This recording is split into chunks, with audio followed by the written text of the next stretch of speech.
Just একবার ভেবে দেখুন তো, এই যে পৃথিবীর বুকে সকালবেলায় সূর্য ওঠে এবং বিকাল হতে হতে এই সূর্যটা গিয়ে একসময় ডুবে যায়। এই জিনিসটা যদি, এই সূর্যটা যদি কাল থেকে আর না ওঠে পৃথিবীর বুকে, তাহলে আমাদের মতো মানুষের বা এই জীব জগতের বা এই পৃথিবীটার কি অবস্থা হবে? চলো সেটা দেখে নেওয়া যাক। এই পৃথিবীর বুকে যদি সূর্য না ওঠে, তাহলে সর্বপ্রথম যেটা ঘটবে সেটা হচ্ছে এই পৃথিবীটা পুরো অন্ধকার, ঘুটঘুটে অন্ধকার হয়ে যাবে। মানুষের কৃত্রিম আলো ছাড়া পৃথিবীর এই যে প্রাকৃতিক আলো আমরা দেখছিলাম, এই আলোটা কিন্তু আর দেখতে পাবো না। এই অন্ধকার হওয়ার ফলে আমরা এই যে রাত্রিবেলাতে চাঁদ দেখতে পাই, এই চাঁদটাও কিন্তু দেখতে পাবো না। কারণ সূর্যের আলোয় রিফ্লেক্ট হয়ে আমরা রাত্রিবেলায় এই চাঁদকে দেখতে পাই। সূর্য না উঠলে কিন্তু চাঁদটাও আর দেখা যাবে না, পৃথিবী থেকে মুছে যাবে। যখন প্রায় ৩ দিন হয়ে যাবে এই পৃথিবীতে কোনো সূর্য উঠছে না, তখন এই পৃথিবীর যে তাপমাত্রা রয়েছে, সেই তাপমাত্রাটা ধীরে ধীরে কমতে কমতে মাইনাস প্রায় ২০ থেকে ৩০ ডিগ্রি হয়ে যাবে।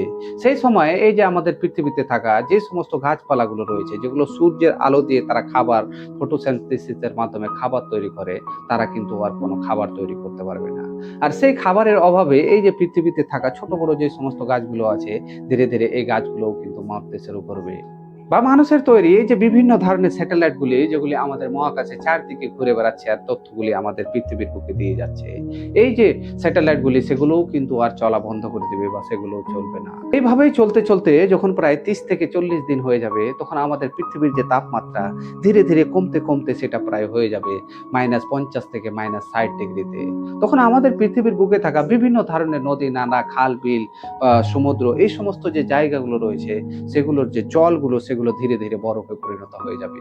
ফলে মানুষ বা বিভিন্ন যে এই যে জীব রয়েছে, তাদের খাবারের সংকট দেখা যাবে এবং বিভিন্ন গাছপালা মরে যাওয়ার ফলে আমাদের অক্সিজেন যে লেভেল, সেই লেভেলটা কিন্তু দিন দিন কমতেই থাকবে। কমতে থাকার ফলে বিভিন্ন মানুষ, বিভিন্ন প্রাণী, বিভিন্ন এই যে জাতি রয়েছে, তারা ধীরে ধীরে মরতে শুরু করবে বা পৃথিবীর বুক থেকে এই যে জীব বৈচিত্র্য রয়েছে, সেগুলো ধীরে ধীরে মুছে যাবে। ধরো এরকম চলতে চলতে প্রায় ৬ মাস হয়ে গেছে, আমাদের পৃথিবীর বুকে এখনো সূর্য ওঠেনি।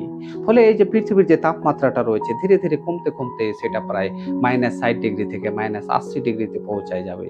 ফলে আমাদের পৃথিবীর বুকে থাকা এই যে বড় বড় সাগর কিংবা সমুদ্র, মহাসাগর, তার মধ্যে যে জল আছে, এই জলগুলো কিন্তু আর জল থাকবে না, সেটা ধীরে ধীরে বরফে পরিণত হয়ে যাবে।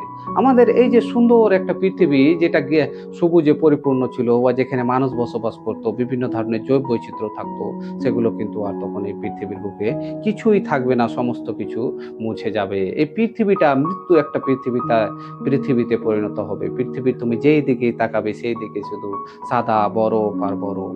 বরফ ছাড়া এই পৃথিবীতে কোনো কিছু আর দেখা যাবে না।